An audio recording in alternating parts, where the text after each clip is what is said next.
we are told that your generation cares more than any other about one issue in particular, and that issue is climate change. We're told that many of you suffer from climate anxiety. You wish to save the planet. And for tonight, and tonight only, I will join you. I will join you in worshipping at the feet of Saint Greta of climate change. Let us all accept right here, right now, that we are living through a climate emergency and our stocks of polar bears are running extremely low. I join you in this view. I truly do. Now, what are we to do about this huge problem facing humanity? What can we in Britain do? We can only do one thing. You know why? This country is responsible for 2% of global carbon emissions, which means that if Britain was to sink into the sea right now, it would make absolutely no difference to the issue of climate change. You know why? Because the future of the climate is going to be decided in Asia and in Latin America by poor people who couldn't give a shit about saving the planet. No, thank you. No, thank you. It's going to be decided by poor people in Asia and Latin America who don't care about saving the planet. You know why? Because they're poor. Because they're poor. I come from Russia, which is not a poor country, it's a middle-income country. 20% of households in Russia do not have an indoor toilet. What they have is an outdoor toilet. And I don't mean one of those nice portaloos that we get here. I don't even mean a Glastonbury portaloo. I mean a wooden shack with a hole in the ground that holds a collected fermented memory of the last 10,000 visits. How many of you are going to go home tonight and say, let's rip out our bathroom and erect a Siberian shithouse in the back garden? And if you're not, why should they? 120 million people in China do not have enough food. I don't mean that they don't get dessert. I mean they suffer from malnutrition.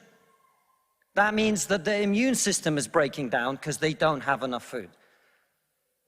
You're not going to get them to stay poor. Imagine you're Xi Jinping, the leader of China. When you were 10 years old, there was a revolution, a cultural revolution in your country, and people came and they put your father in prison. Your mother had to denounce him. Your sister killed herself. And you, no longer enjoying the protection of your formerly powerful father, were sent to a village where you lived in a cave house. And here you are, decades later. You have clawed your way up the bloody and greasy pole of Chinese politics to be the undisputed supreme leader of the very Communist Party that destroyed your family. And you know that the main thing you have to do to survive and to stay in power is to deliver the one thing that the people of China want: prosperity, economic growth.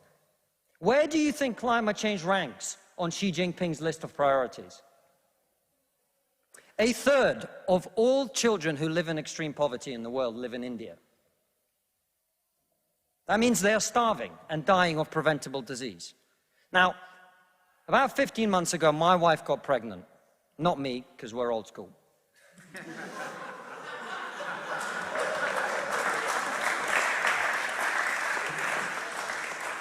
And for 9 months, we talked about what our boy would look like, what he might do when he grows up. We looked at baby scans and videos on YouTube about what the fetus looks like at 9 months and 12 months and 20 months. And eventually he was born. And he is this cute little bundle of joy. He's cuter than about 80% of puppies. Right. Now, if you said to me that I had a choice, either my son had a serious risk of starving or dying from a preventable disease in the next year, or I could press a button and he would live. He would go to school. He would bring his first girlfriend home. He'd go to university and graduate and become a woke idiot.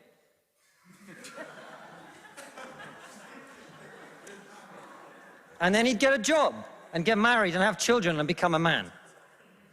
But all I have to do is press this button. And for every day of my son's life, a giant plume of CO2 is going to get released into the atmosphere. Now, you're all very young, and most of you are not parents. Let me tell you something. There is not a parent in the world who would not smash that button so hard their hand bled.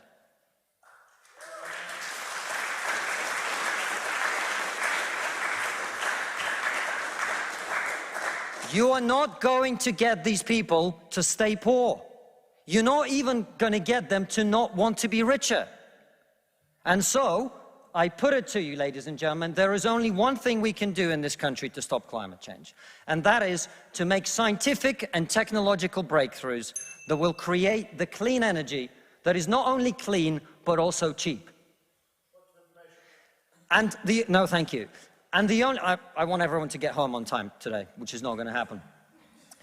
And the only thing that wokeness has to offer in exchange is to brainwash bright young minds like you to believe that you are victims, to believe that you have no agency, to believe that what you must do to improve the world is to complain, is to protest, is to throw soup on paintings.